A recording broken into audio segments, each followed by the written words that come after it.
Hey friends, welcome to यज्ञ investment academy और tax Thursday में आप सभी का स्वागत है। दोस्तों, आज हम अपने ट्रस्ट सीरीज़ का थर्ड वीडियो बनाने जा रहे हैं। Firstly extremely sorry for taking longer time to make this video. So third video की हम शुरुआत करते हैं दोस्तों।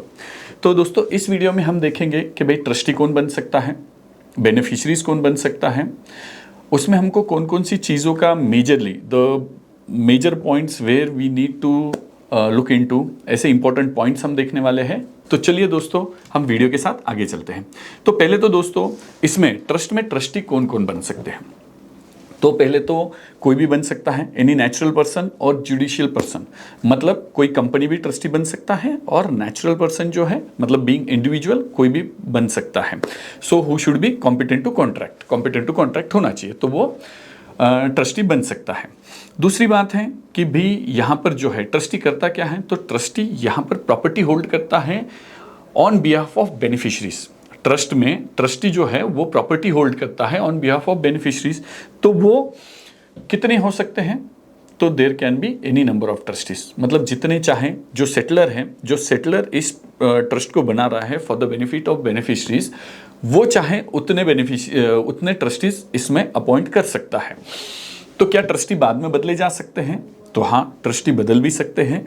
अगर ट्रस्ट डीड में उसके रिलेटेड क्लॉज है कि भाई किस कंडीशन में ट्रस्टी को बदलना है, से कि भाई कोई ट्रस्टी अगर अपना काम ठीक से नहीं कर रहा है, या ट्रस्ट के जो रूल्स है या जिस पर्पज से ट्रस्ट को बनाया गया है उस ट्रस्ट के पर्पज को छोड़कर बाकी पर्पज के लिए काम कर रहा है, या मालाफाइड इंटेंशन से काम कर रहा है, तो वहां पर ट्रस्टी बदलने का रेगुलेशन जो वहां पर दिए है ट्रस्ट में, ट्रस्ट डीड में जो मेंशन किया है उसके अकॉर्डिंगली ट्रस्टी बदला जा सकता है। मतलब ट्रस्टी को रिमूव किया जा सकता है, नया ट्रस्टी अपॉइंट भी किया जा सकता है। क्या मैं आगे होने वाला ट्रस्टी जो है उसमें अभी जो एक्स पर्सन है ट्रस्टी, उसकी जगह पे नया ट्रस्टी कौन बनेगा, क्या मैं अभी बता सकता हूं, या मैं अभी ट्रस्ट में लिख सकता हूं, तो हाँ, डेफिनेटली लिख सकता हूं। इधर आई कैन राइट कि भाई XYZ person will become a next trustee, और I can give the criteria कि भाई ये क्राइटेरिया वाला बंदा यहां पर ट्रस्टी बन सकता है।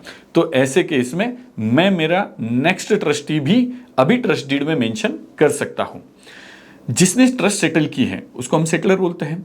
क्या वो सेटलर ट्रस्टी बन सकता है, तो हाँ, डेफिनेटली बन सकता है। और जनरली जो सेटलर होता है वही ज़्यादातर टाइम में ट्रस्टी बन जाता है। जो सेटलर होता है वही ट्रस्टी बन जाता है, क्योंकि वो जानता है कि भाई उसको क्या पर्पज से ट्रस्ट को एग्जीक्यूट कराना है या क्या उसका इंटेंशन है। तो मेजरली ज़्यादातर केसेस में जो सेटलर होता है वही ट्रस्टी बनता है, और अगर वो नहीं भी बनता है तो वो प्रॉपर पर्सन को वहाँ पे एज एन ट्रस्टी अपॉइंट करता है।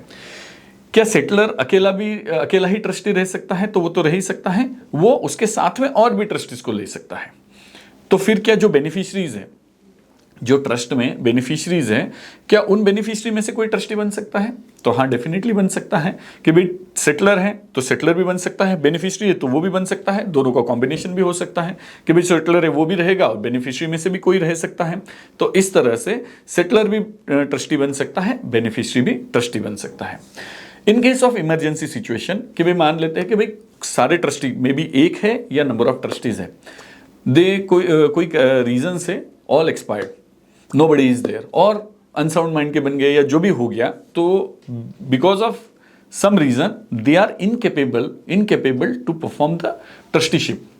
तो उस केस में क्या होगा, तो उस केस में इधर ऐसी सिचुएशन को ट्रस्ट डीड में मेंशन किया होगा कि भी ऐसी सिचुएशन में, वैकेंसी के सिचुएशन में और न्यू ट्रस्टी अपॉइंटमेंट के जो रूल्स रेगुलेशन है उसके सिचुएशन में क्या क्या होना चाहिए।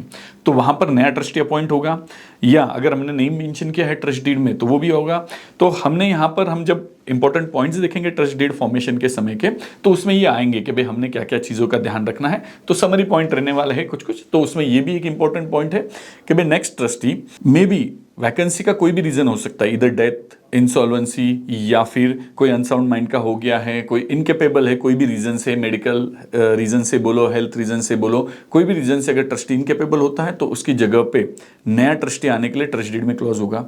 मान लेते हैं कि भाई ट्रस्ट डीड में क्लॉज डालना भूल गए, अगर ट्रस्ट डीड में वो क्लॉज नहीं है तो court will intervene and appoint an administrator for that, और और अगर ऐसा मेंशन किया है कि भाई सारे बेनिफिशियरीज मिलके अपने में से कोई अपॉइंट कर सकते हैं या वो यूनानिमसली किसी को अपॉइंट कर सकते हैं, तो वो अगर डीड में मेंशन है तो वो भी हो सकता है। तो एनीवे हमारे ट्रस्ट डीड में जो लिखा होगा वो एग्जीक्यूट होगा। अगर कुछ भी नहीं लिखा है, वहां पर कोई क्लैरिटी नहीं है, तो court will intervene and appoint an administrator. तो इस तरह से ट्रस्टी की अपॉइंटमेंट हो सकती है। अब क्या ट्रस्टी को रेम्यूनरेशन भी रह सकता है? क्या उसको कोई पेमेंट वेमेंट हो सकता है? तो हाँ, डेफिनेटली हो सकता है। अगर ट्रस्ट डीड में लिखा है तो ट्रस्टी को हम रेम्यूनरेशन भी दे सकते हैं। Trustee while performing his duties, क्योंकि अब वो ट्रस्ट को ओन कर रहा है, मतलब वो प्रॉपर्टी होल्ड कर रहा है ऑन बिहाफ ऑफ बेनिफिशरीज, तो in a sense he is a owner of that property. तो उसको उसके प्रोटेक्ट करने के लिए, उसको मेंटेन करने के लिए खर्चे लगने वाले हैं, तो that all expenses should get reimbursed, और जो भी लिखा होगा तो वो रियम्बर्समेंट क्लेम कर सकता है। अगर उसमें लिखा है कि भाई नहीं कोई एक्सपेंस नहीं देना है and if trustee is okay to born all those expenses, तो भी हो सकता है। बट जनरली तो क्योंकि ट्रस्ट का एक्सपेंस है, तो जनरली ये होता ही है कि भाई all expenses to maintain that property, to उसके लिए और भी कुछ लिटिगेशन ये वो कुछ होता है, तो उसको प्रोटेक्ट करने के लिए जो भी एक्सपेंस होते हैं वो सारे के सारे ट्रस्टी को दिए जा सकते हैं। क्या एनआरआई ट्रस्टी बन सकता है? तो हाँ, वैसे सेंस में बोला जाए तो हाँ बन सकता है, बट फेमा के गाइडलाइंस को फॉलो करने की जरूरत है। तो जनरली जो ट्रस्ट का लॉ जो है वो ज़्यादातर डिसीजन बेस्ड है, मतलब कोर्ट जुडिशियली बेस्ड है। कोडिफाइड लॉ कम है। कोडिफाइड लॉ कम होने से इसमें बहुत सारी चीज़ें जो है जजमेंट बेस्ड है कि भाई कहीं हाई कोर्ट का डिसीजन है, कहीं आईटीटी का डिसीजन है, कहीं सुप्रीम कोर्ट का डिसीजन है, उसके बेस्ड है। तो अभी तक के लिए तो एनआरआई ट्रस्टी तो बन सकता है।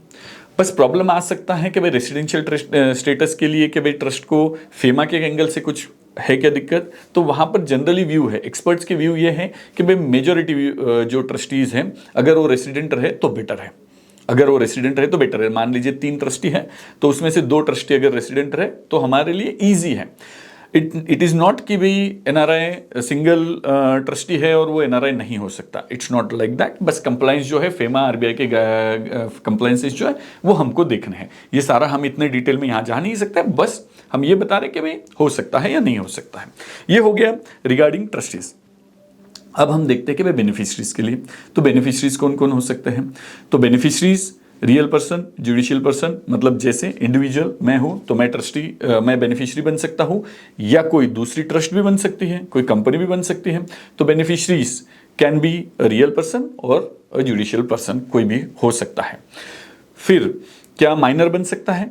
तो हाँ, डेफिनेटली माइनर बन सकता है। और ज़्यादातर टाइम पे तो जो ट्रस्ट बनते हैं वो तो कभी माइनर प्रोटेक्शन के लिए बनते हैं। हमने जब पहले वीडियो में देखा था कि क्यों बनाई जाती है, तो one of the reason is to protect the minors, कि भाई उनके लिए अगर मुझे कुछ हो जाता है तो मेरे माइनर किड्स को उनके प्रोटेक्शन के लिए ट्रस्ट बना के रखी है, ताकि उनके आगे फ्यूचर के लिए वो ट्रस्ट का पैसा यूज हो। तो माइनर तो बेनिफिशियरी बन ही सकता है।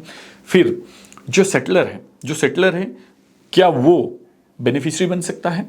हमने ट्रस्टी में तो देखा कि भाई settler can be become trustee, तो ट्रस्टी तो बन सकता है। क्या वो बेनिफिशियरी भी बन सकता है? जो सेटलर है वो बेनिफिशियरी बन सकता है? तो हाँ बन सकता है, but one of the beneficiary बन सकता है। अगर एक ही सेटलर है, मतलब मैं सेटलर हूं, मैं ही ट्रस्ट बना रहा हूं, मैं ही ट्रस्टी हूं और मैं ही बेनिफिशियरी हूं, तो यहां पर ये तो कोई बस पास थ्रू हो गया, इसमें तो कोई दूसरा कुछ एजेंडा पर्पज सर्व हुआ नहीं है। तो ये वैसे बैड इन लॉ होता है, ऐसे वो ट्रस्ट रिकॉग्नाइज नहीं करते हैं। तो इसीलिए जहां पर सोल बेनिफिशियरी सेटलर ही है, तो वैसे trust are not good trust, तो ऐसे बनते नहीं हैं।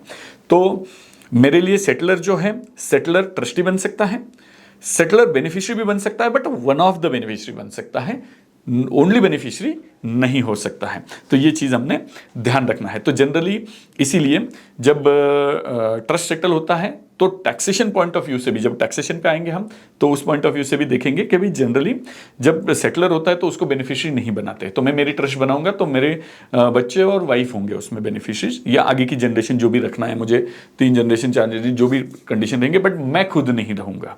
तो इस तरह से settler generally don't become a beneficiary, क्योंकि बाकी टैक्सेशन में भी कॉम्प्लिकेशन आते हैं।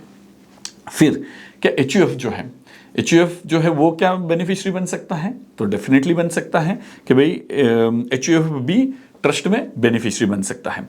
कितने बेनिफिशियरी हो सकते हैं? तो can be any number of beneficiaries, कितने भी बेनिफिशियरीज हो सकते हैं। क्या सिर्फ मेरी फैमिली बेनिफिशियरी बन सकती है? क्या दूसरे किसी की फैमिली भी इसमें बेनिफिशियरी बन सकती है? रिलेटिव बोलो या नॉन रिलेटिव बोलो, so long as relative is concern, तो रिलेटिव तो मेरी फैमिली प्लस और भी रिलेटिव्स बन सकते हैं, मतलब मेरे भाई की फैमिली है, मेरे अंकल की फैमिली है, ये भी बेनिफिशियरी बन सकते हैं। क्या मेरे दोस्त की फैमिली इसमें बेनिफिशियरी बन सकती है मेरे ट्रस्ट में? तो हाँ, वैसे लॉ में कोई बारिंग नहीं है, किसी के भी बेनिफिट के लिए इसमें ट्रस्ट में कोई भी बेनिफिशियरी बन सकता है, ट्रस्ट किसी की भी बेनिफिट के लिए बन सकता है। बस प्रॉब्लम यहाँ आएगी टैक्सेशन में। जब टैक्सेशन हम देखेंगे तो वहां पे गिफ्टिंग का जो प्रोविजन हिट होने वाला है, तो उसके वजह से यहां पे दिक्कत आ सकती है। इसीलिए जनरली 90% केसेस में सिर्फ जो रिलेटिव्स होते हैं उनके बेनिफिट के लिए ही ये प्राइवेट ट्रस्ट और फैमिली ट्रस्ट बनते हैं। इसमें अदर देन रिलेटिव्स बहुत कम होते हैं। तो क्या एनआरआईज ओसीआई कार्ड होल्डर्स इसमें बेनिफिशियरी बन सकते हैं? हाँ, बन सकते हैं, कोई दिक्कत है नहीं। Again subject to FEMA compliances, FEMA को हमको देखना है। तो इस तरह से हमने देखा बेनिफिशियरीज कौन बन सकते हैं। अब एक्सट्रीम सिचुएशन, जैसे हमने ट्रस्टीज के केस में देखा कि भाई एक्सट्रीम सिचुएशन में अगर सारे ट्रस्टीज एक्सपायर हो गए तो क्या होगा, वैसे ही सारे बेनिफिशियरीज एक्सपायर हो गए या वन ऑफ द बेनिफिशियरी भी एक्सपायर हो गया तो क्या होगा, तो नॉर्मल हिंदू सक्सेशन लॉ लग जाएगा, या फिर ट्रस्ट डीड में अगर कुछ अदरवाइज मेंशन्ड है तो उस तरह से वो एग्जीक्यूट हो जाएगा, तो जैसे भी ट्रस्ट डीड में लिखा होगा वैसे वैसे वो काम करेगा। तो इस तरह से हमने देखा कि भाई बेनिफिशियरीज कौन बन सकते हैं। अब कुछ इंपॉर्टेंट पॉइंट्स होते हैं जो कि भी हमको ट्रस्ट डीड बनाते समय ध्यान रखने हैं, कुछ इंपॉर्टेंट पॉइंट्स। जैसे पहले तो है कि भी हमारे लिए ट्रस्टी जो है, जैसे हमने पहले भी मेंशन किया कि भाई trustee is an very important person in the trust deed. तो क्योंकि उसके हाथ में सारा एग्जीक्यूशन है तो वो बहुत रिलायबल बंदा चाहिए, वो बहुत भरोसे का आदमी चाहिए। So the trustee is important one. Plus generally तो जैसे एज आई सेड कि भाई फर्स्ट टाइम में generally settler become the trustee, but what after him, तो वो भी हमको इंपॉर्टेंटली मेंशन करना जरूरी है कि भाई मेरे बाद कौन बनेगा, मतलब सेटलर के बाद कौन बनेगा ट्रस्टी, और उसके लिए सारे गाइडलाइंस हमको प्रॉपरली मेंशन करने की जरूरत है। तो इसीलिए जनरली ट्रस्ट जो है, प्राइवेट ट्रस्ट जो है, कभी भी कॉपी पेस्ट हो नहीं सकती, क्योंकि हर एक फैमिली के सिनारियोज, हर एक फैमिली के कंडीशन अलग अलग होते हैं, इसीलिए ये थोड़ा सा कॉस्टली अफेयर होता है। हमने जब ट्रस्ट इनकॉर्पोरेशन में कितना खर्चा लगता है वो हमने देखा, तो यहाँ पर हर एक फैमिली के सिचुएशन अलग होने से बहुत सारे, मतलब ऑलमोस्ट क्लॉजेज जो है कोई भी रिप्लिकेट होने जैसे क्लॉजेस नहीं होते हैं, बारिंग फ्रॉम जनरल जो प्रोविजंस होते हैं, ड्यूटीज एंड राइट्स एंड वो जो जनरल होते हैं वो, बट बाकी मेजोरिटी क्लॉजेज जो है, इंपॉर्टेंट क्लॉजेस सारे चेंज होते हैं। तो ट्रस्टी के रिलेटेड उनकी अपॉइंटमेंट कैसी होंगी, उनका रेजिग्नेशन कैसे होगा, क्योंकि हमने ट्रस्टी में ये देखा कि भाई क्या वो रिमूव हो सकता है, तो ये भी इंपॉर्टेंट है कि भाई क्या वो रिजाइन कर सकता है। एक बार अगर मैंने ट्रस्टीशिप ले लिया है, I am become a trustee of one trust, तो क्या मैं रिजाइन कर सकता हूँ एज सच? तो एज सच करने के लिए भी प्रॉब्लम है। तो he should, the condition should be mentioned in trust deed कि भाई किस किस सिचुएशन में वो रिजाइन कर सकता है, रिजाइन करने के लिए कितने दिन का नोटिस चाहिए, फिर उसके बाद नए ट्रस्टी के लिए उसने कुछ करना है क्या, तो all those condition should be mentioned in that trust deed. तो ट्रस्टी इंपॉर्टेंट फैक्टर है, तो उसके लिए हमको इंपॉर्टेंटली देखना जरूरी है। इसमें बहुत सारी चीजें हैं, इतने सारी हम यहाँ पे कवर भी नहीं कर सकते हैं। फिर दूसरी चीज है बेनिफिशरीज। अभी तो मैंने बेनिफिशरीज इनकॉर्पोरेट कर दिए हैं, बाद में एडिशन और डिलीशन के लिए, बेनिफिशरीज के एडिशन और डिलीशन के लिए क्लॉज रहना चाहिए कि भाई अगर कोई नया बेनिफिशरी मुझे ऐड करना है तो वो किस कंडीशन में होगा। अगर इसमें से एग्जिस्टिंग बेनिफिशरी में से किसी को रिमूव करना है, जनरली रिमूव करने के कंडीशंस हमको देने पड़ते हैं, क्योंकि in case of any beneficiary become insolvent, किसी ने कुछ गड़बड़ कर दिया बाहर और उसके ऊपर बहुत सारी लायबिलिटी आ गई, तो सारा ट्रस्ट स्ट्रक्चर जो है टॉस पे आ सकता है। तो ट्रस्ट वैसे कौन सी बनानी है वो तो हम बाद में देखेंगे, उसको भी कैसे प्रोटेक्ट करना है। पर ऐसे केस में जनरली ये क्लॉज दिया जाता है कि भाई in case any of the beneficiary has been convicted by any criminal offense, he has been become an insolvent, उसके ऊपर कोई पब्लिक लाइबिलिटी आ गई, ये कंडीशन दे देते हैं कि भाई ऐसे केस में इसको रिमूव कर दिया जाता है, सो दैट बाकी ट्रस्ट जो है वो प्रोटेक्ट हो जाए। तो इसलिए वो कंडीशंस भी हमको देखनी है कि भाई एडिशन रिमूवल जो है उनके केस के लिए। फिर ट्रस्ट का अभी बनाते समय कोई पर्पस होता है कि लाइक के माइनर के लिए मेरे उसके प्रोटेक्शन के लिए चाहिए कि भाई वो जब तक 40 साल का नहीं होता तब तक ये ट्रस्ट बनाना है, सिर्फ इनकम उसको डिस्ट्रीब्यूट करना है, पर ऐसे केस में भी कुछ कुछ कंडीशन होते हैं कि भाई जहां पर ये प्रॉब्लम होता है कि भाई वो फंड ब्लॉक हो जाते हैं। अब उसको अगर कोई मेडिकल इमरजेंसी है, उसको एजुकेशन के लिए चाहिए, तो ये फंड होते हुए भी ही कैन नॉट यूटिलाइज, तो हमको इमरजेंसी सिचुएशन भी उसमें मेंशन कर देनी चाहिए कि भाई किस किस इमरजेंसी सिचुएशन में फंड्स कैन बी विड्रॉन, तो वो भी हमको देने पड़ते हैं। फिर एग्जिट क्लॉज, ट्रस्ट का सनसेट क्लॉज देना पड़ता है कि भाई कितने दिन तक चलेगा, इंडेफिनिट पीरियड तक जनरली नहीं होता है, तो कौन सा पर्पस सर्व होना चाहिए, पर्पस सर्व होने के बाद क्या होना चाहिए, तो ऐसे सिचुएशन को भी हमको यहाँ पर मेंशन करना होता है। फिर जनरली और लीगली जो बेनिफिशियल राइट है बेनिफिशियरी का, मैं अगर बेनिफिशियरी हूँ तो मेरा जो राइट है उस ट्रस्ट में, दैट कैन बी ट्रांसफर्ड, मैं उसको ट्रांसफर कर सकता हूँ क्योंकि वो मेरा राइट है। पर ट्रस्ट डीड में हमने वो स्पेसिफिकली मेंशन करना चाहिए कि it should not be transferable, transfer करने की जरूरत पड़ती है तो उस बेनिफिशियरी को रिमूव कर देंगे हम। तो ऐसे सिचुएशंस के लिए भी हमने उसको बताना चाहिए। बहुत छोटे छोटे पॉइंट्स और थोड़े पॉइंट्स हमने डिस्क्राइब किए कि भाई इंपॉर्टेंट पॉइंट्स हमने ध्यान रखने चाहिए। इसमें बहुत सारे क्लॉजेज होते हैं और every clause is in detail, तो ये क्लॉजेस को हमको ध्यान रखना चाहिए ट्रस्ट बनाते समय। तो वो ट्रस्ट बनाने वाला आपको ध्यान करके वो उसमें सारे जगह पर वो पॉइंट्स हाईलाइट करके देगा। जो ट्रस्ट बनाने वाला है वो इन चीज़ों में क्या क्या इनकॉर्पोरेट करना चाहिए, क्या क्या छोड़ना चाहिए, ये भी उसमें दिखाएगा। होप दोस्तों आपको ट्रस्ट के related most of the points cover हो गए होंगे। आपको उसके ऊपर भी कोई क्वेश्चन होंगे तो आप बिल्कुल हमको लिख सकते हैं, हम बिल्कुल उसका आंसर करने का ट्राई करेंगे। थैंक यू दोस्तों for watching the video. Thank you.